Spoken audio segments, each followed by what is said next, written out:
However, the egg only got larger and larger and more human. When she had come within a few yards of it, she saw that it had eyes and a nose and mouth. And when she had come close to it, she saw clearly that it was Humpty Dumpty himself. "It can't be anybody else," she said to herself. "I'm as certain of it, as if his name were written all over his face. It might have been written 100 times, easily on that enormous face." Humpty Dumpty was sitting with his legs crossed, like a Turk, on the top of a high wall. Such a narrow one that Alice quite wondered how he could keep his balance, and as his eyes were steadily fixed in the opposite direction, and he didn't take the least notice of her, she thought he must be a stuffed figure after all. "And how exactly like an egg he is," she said aloud, standing with her hands ready to catch him, for she was every moment expecting him to fall. "It's very provoking," Humpty Dumpty said, after a long silence, looking away from Alice as he spoke, "to be called an egg. Very." "I said you looked like an egg, sir," Alice gently explained. "And some eggs are very pretty, you know," she added, hoping to turn her remark into a sort of a compliment. "Some people," said Humpty Dumpty, looking away from her as usual, "have no more sense than a baby." Alice didn't know what to say to this. It wasn't at all like conversation, she thought, as he never said anything to her.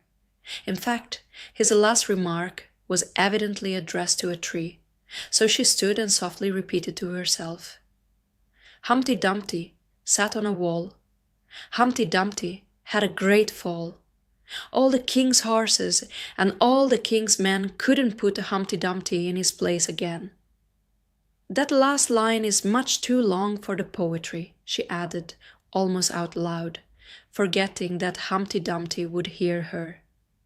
"Don't stand there chattering to yourself like that," Humpty Dumpty said, looking at her for the first time.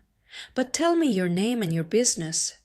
"My name is Alice, but—" "It's a stupid enough name," Humpty Dumpty interrupted impatiently. "What does it mean?"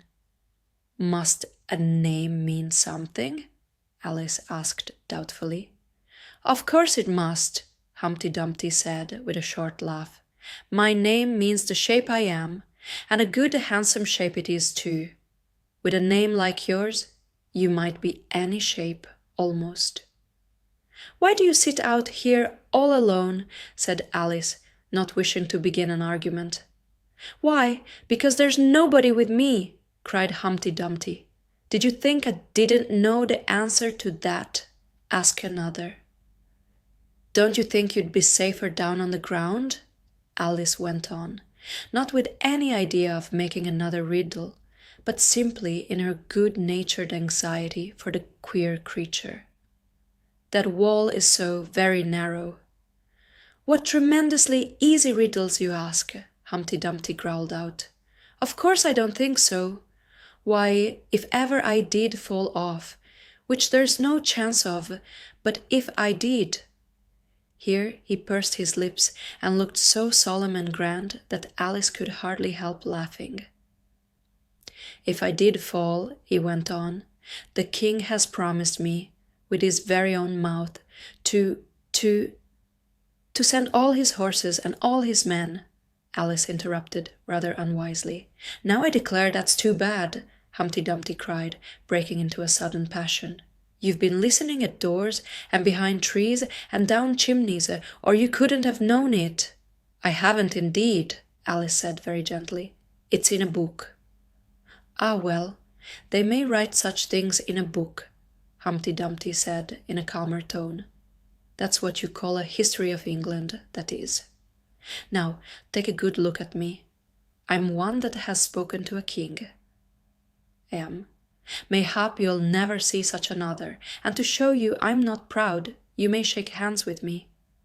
And he grinned almost from ear to ear as he leant forwards, and as nearly as possible fell off the wall in doing so, and offered Alice his hand.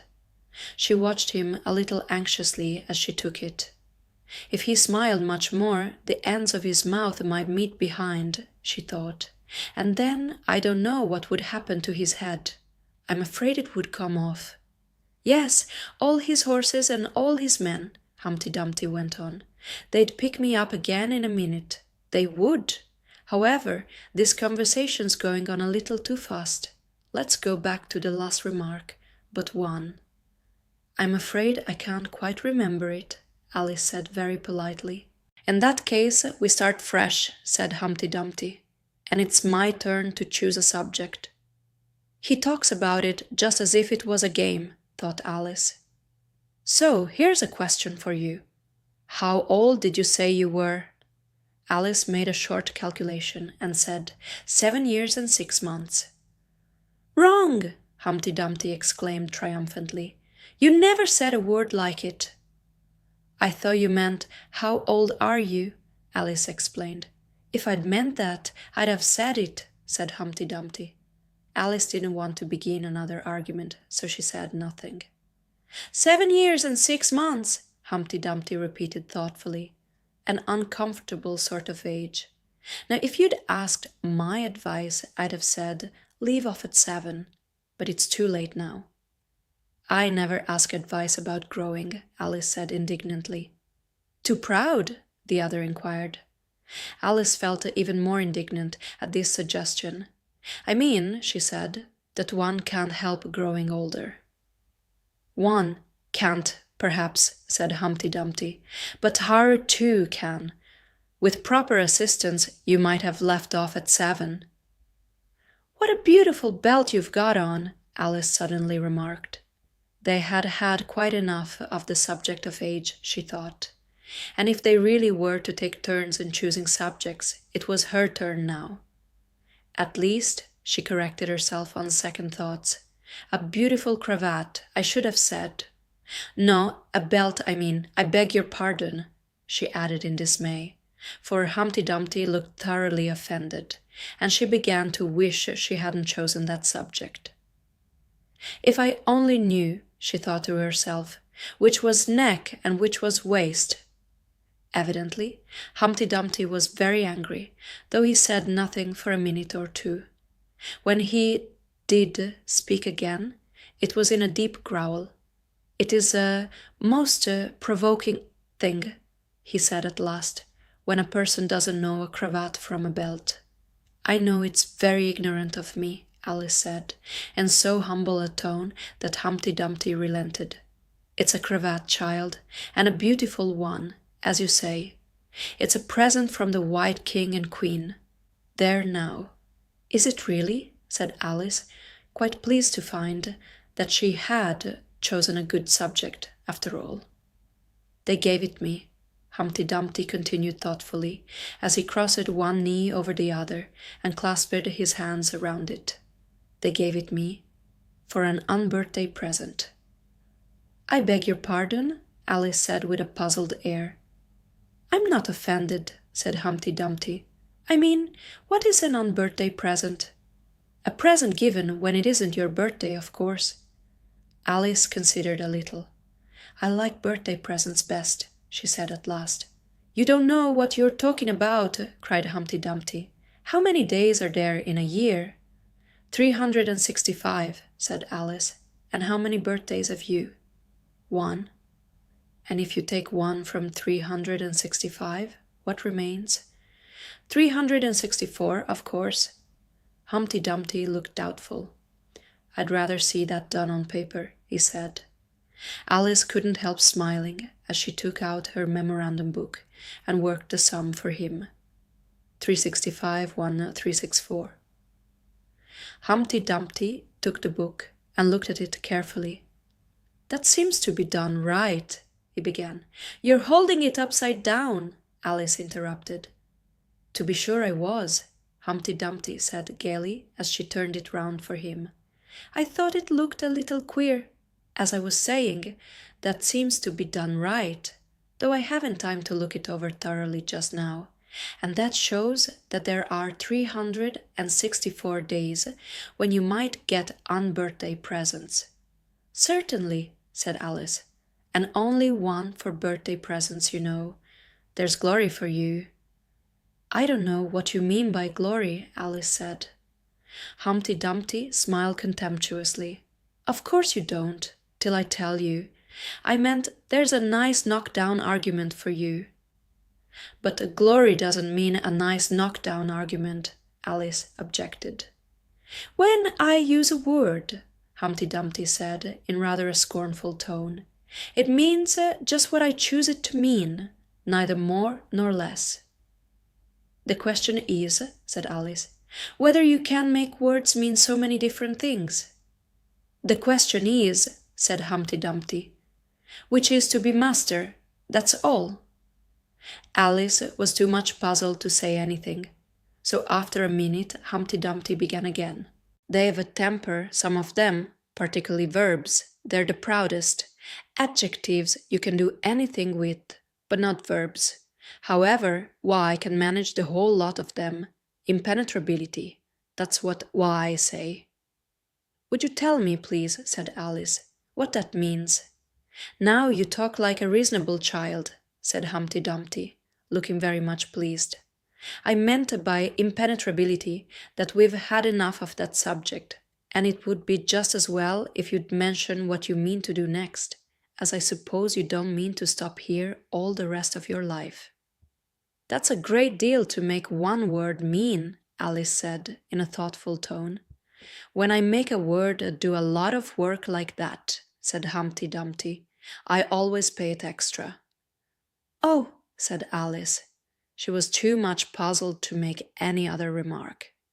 "Ah, you should see 'em come round me of a Saturday night," Humpty Dumpty went on, wagging his head gravely from side to side. "For to get their wages, you know." Alice didn't venture to ask what he paid them with, and so, you see, I can't tell you. "You seem very clever at explaining words, sir," said Alice. "Would you kindly tell me the meaning of the poem called Jabberwocky?" "Let's hear it," said Humpty Dumpty. "I can explain all the poems that were ever invented, and a good many that haven't been invented just yet." This sounded very hopeful, so Alice repeated the first verse. "'Twas brillig, and the slithy toves did gyre and gimble in the wabe. All mimsy were the borogoves, and the mome rats outgrabe." "That's enough to begin with," Humpty Dumpty interrupted. "There are plenty of hard words there. Brallig means 4 o'clock in the afternoon, the time when you begin broiling things for dinner." "That'll do very well," said Alice. "And slithy?" "Well, slithy means lithe and slimy. Lithe is the same as active. You see, it's like a portmanteau. There are two meanings packed up into one word." "I see it now," Alice remarked thoughtfully. "And what are tovs, Asa?" "Well, tovs are something like badgers, they're something like lizards, and they're something like corkscrews." "They must be very curious-looking creatures." "They are that," said Humpty Dumpty. "Also, they make their nest under sundials. Also, they live on cheese." "And what's the wire and to gimble?" "To gur is to go round and round like a gyroscope. To gimble is to make holes like a gimlet." "And the wabe is the grass plot round a sundial, I suppose," said Alice, surprised at her own ingenuity. "Of course it is. It's called a wab, you know, because it goes a long way before it, and a long way behind it, and a long way beyond it on each side," Alice added. "Exactly so. Well then, mimsy is flimsy and miserable. There's another portmanteau for you. And a borogove is a thin, shabby-looking bird with its feathers sticking out all round, something like a live mob." "And then mome rats," said Alice. "I'm afraid I'm giving you a great deal of trouble." "Well, a rat is a sort of green pig, but mome I'm not certain about. I think it's short for from home, meaning that they'd lost their way, you know." "And what does outgrab mean?" "Well, outgrabbing is something between bellowing and whistling, with a kind of sneeze in the middle. However, you'll hear it done, maybe, down in the wood yonder, and when you've once heard it, you'll be quite content. Who's been repeating all that hard stuff to you?" "I read it in a book," said Alice, "but I had some poetry repeated to me, much easier than that, by Tweedledee, I think it was." "As to poetry, you know," said Humpty Dumpty, stretching out one of his great hands, "I can repeat poetry as well as other folk, if it comes to that." "Oh, it needn't come to that," Alice hastily said, hoping to keep him from beginning.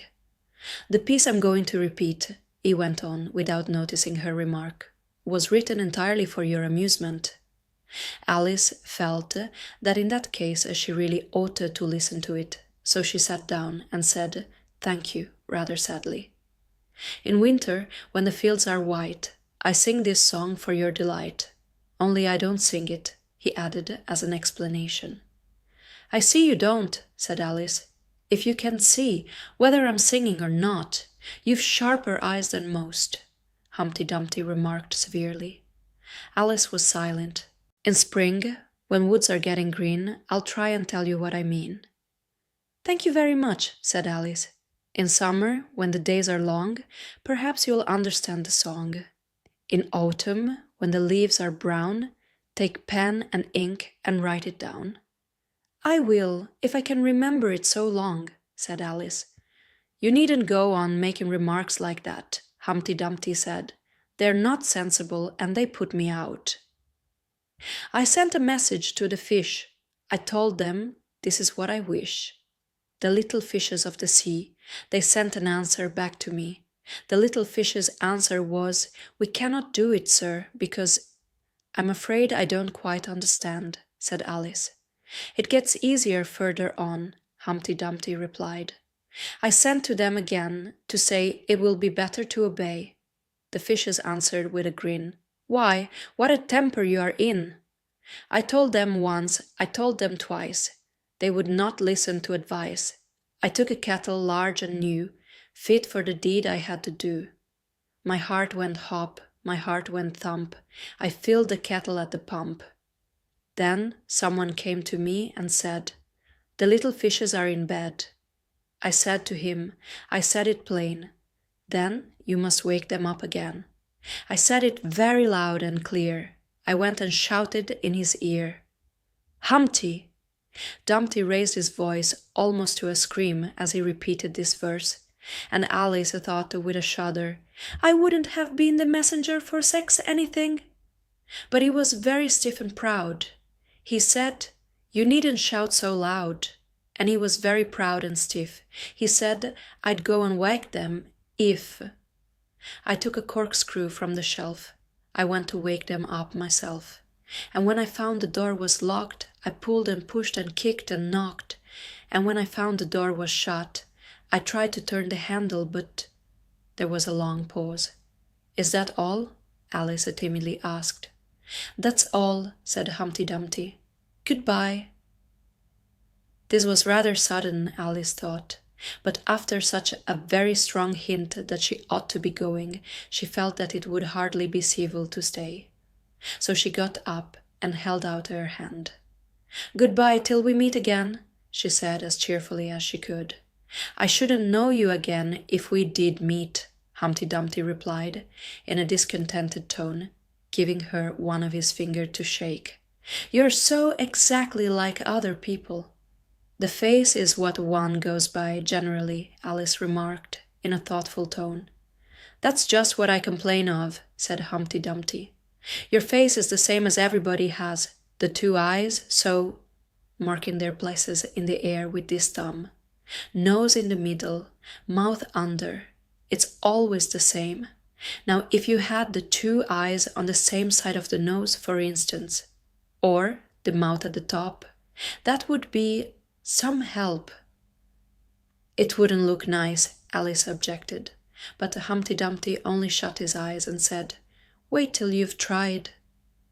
Alice waited a minute to see if he would speak again, but as he never opened his eyes or took any further notice of her, she said, "Goodbye," once more, and getting no answer to this, she quietly walked away. but she couldn't help saying to herself as she went, "Of all the unsatisfactory," she repeated this aloud, as it was a great comfort to have such a long word to say. "Of all the unsatisfactory people I ever met." She never finished the sentence, for at this moment a heavy crash shook the forest from end to end.